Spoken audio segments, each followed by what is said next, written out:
पितृपक्ष में श्राद्ध करते समय करें यह काम, नाराज पितृ हो जाएंगे खुश और आपको कर देंगे माला माल। तो अभी जानिए आपको कौन कौन से काम करने चाहिए जिससे पितृ खुश हों। पितृपक्ष में श्राद्ध तर्पण और पिंडदान का एक अपना अलग ही महत्व होता है। हर साल भाद्रपद मास के शुक्ल पक्ष की पूर्णिमा तिथि के दौरान पितृपक्ष की शुरुआत होती है। पूर्णिमा तिथि का श्राद्ध 29 सितंबर से शुरू हो चुका है और इसका समापन पितृ अमावस्या यानी 14 अक्टूबर को होगा। पितृपक्ष में पूर्वजों की मृत्यु की तिथि के अनुसार उनका श्राद्ध किए जाने की परंपरा है। जिस जातक के पूर्वज की मृत्यु हो गई है और उन्हें पितृ की मृत्यु का निर्धारित समय पता नहीं है, तो ऐसे में जातक सर्व पितृ अमावस्या के दिन पिंडदान कर सकते हैं। बता दें कि श्राद्ध पक्ष पितरों के लिए समर्पित होती है। आइए जानते हैं कि इस साल कब और कैसे तर्पण और पिंडदान करनी चाहिए। आइए पहले जानते हैं तर्पण के प्रकार। सामान्य शब्दों में कहें तो तर्पण करने की क्रिया को तर्पण कहा जाता है। पितरों के लिए किए गए मुक्ति क्रम को श्राद्ध तथा तंडुल या तिल मिश्रित जल अर्पित करने की क्रिया को तर्पण कहते हैं। ज्योतिषाचार्य के अनुसार तर्पण के 6 प्रकार के होते हैं। नंबर 1 देव तर्पण, 2 ऋषि तर्पण, 3 दिव्य मानव तर्पण, 4 दिव्य पितृ तर्पण, 5 यम तर्पण, 6 मनुष्य पितृ तर्पण। आइए अब जानते हैं कुछ खास नियमों के बारे में। श्राद्ध का भोजन पूरी शुद्धता से बनाना चाहिए। भोजन बनाने से पहले किचन और गैस को अच्छी तरह से साफ कर लें। भोजन में प्याज लहसुन का इस्तेमाल नहीं करना चाहिए। आइए अब जानते हैं श्राद्ध का भोजन ब्राह्मण को कब कराना चाहिए। श्राद्ध का भोजन ब्राह्मण को हमेशा सूरज चढ़ने के बाद करवाएं। माना जाता है कि सूर्य की किरणों से ही हमारे पितृ भोजन को ग्रहण करते हैं। ऐसे में सूर्य का प्रभाव जितना अधिक होगा पितरों को भोजन उतने अच्छे से मिल पाएगा और इन बातों का विशेष ध्यान रखें। ब्राह्मण को भोजन जब तक न करा दें तब तक स्वयं भी भोजन न करें। ये आपके पितृ के प्रति आपकी श्रद्धा को व्यक्त करता है।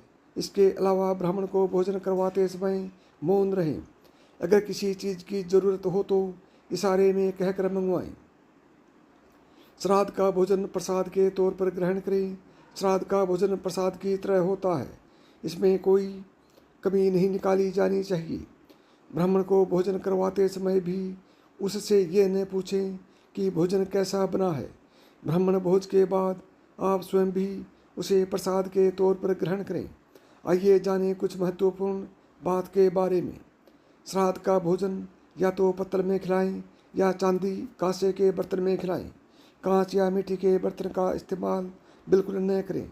ब्राह्मण को भोजन करवाने के बाद उसे श्रद्धानुसार दान दक्षिणा जरूर दें और चलते समय पैर छूकर उनका आशीर्वाद लें। और यह काम जरूर करें, ब्राह्मण भोज को कराने के बाद पितरों को मन में याद कर भूल चूक के लिए क्षमा याचना करें। इसके बाद अपना व्रत खोलें और प्रसाद ग्रहण करें और पूरे परिवार को करवाएं। रात के समय दक्षिण दिशा में पितरों के नाम का सरसों के तेल का दीपक जलाएं। इस विधि से मिलती है पितरों की आत्मा को शांति मिलती है। जिस दिन श्राद्ध करना है उस दिन स्नान करने के बाद पूरे घर की साफ सफाई करें। घर में गंगा जल और गोमूत्र भी छिड़कें।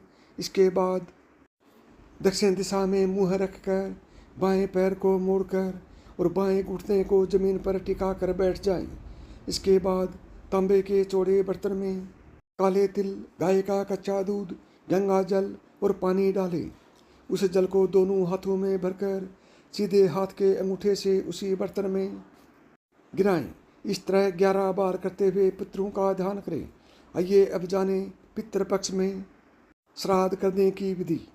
नंबर 1 महिलाएं शुद्ध होकर पितरों के लिए भोजन बनाएं। ध्यान रखें कि भोजन बनाते समय किसी भी प्रकार की गलती न करें। नंबर 2 अब आप किसी श्रेष्ठ ब्राह्मण को न्योता देकर बुलाएं।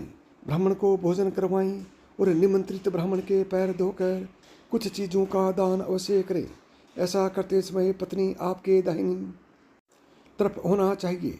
नंबर 3 आपको इस बात की विशेष रूप से ध्यान रखने की जरूरत होगी कि ब्राह्मण या किसी गरीब को भोजन परोसते समय प्रसन्न होकर ही भोजन परोसे।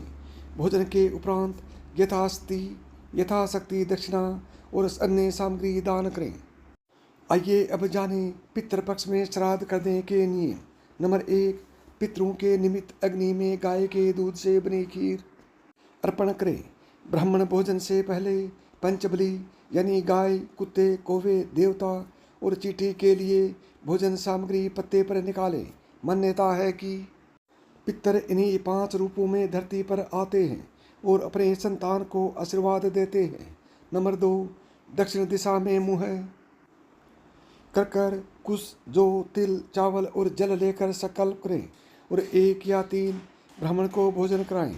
इसके बाद भोजन थाली अथवा पत्ते पर ब्राह्मण हेतु भोजन परोसें। तो साथियों, यदि मेरी बताई हुई बातें आपको अच्छी लगी हों और आप इसी तरह की ज्ञानवर्धक बातें सुनना चाहते हैं तो अभी मिथास की कहानियाँ यूट्यूब चैनल को सब्सक्राइब करें। नमस्कार।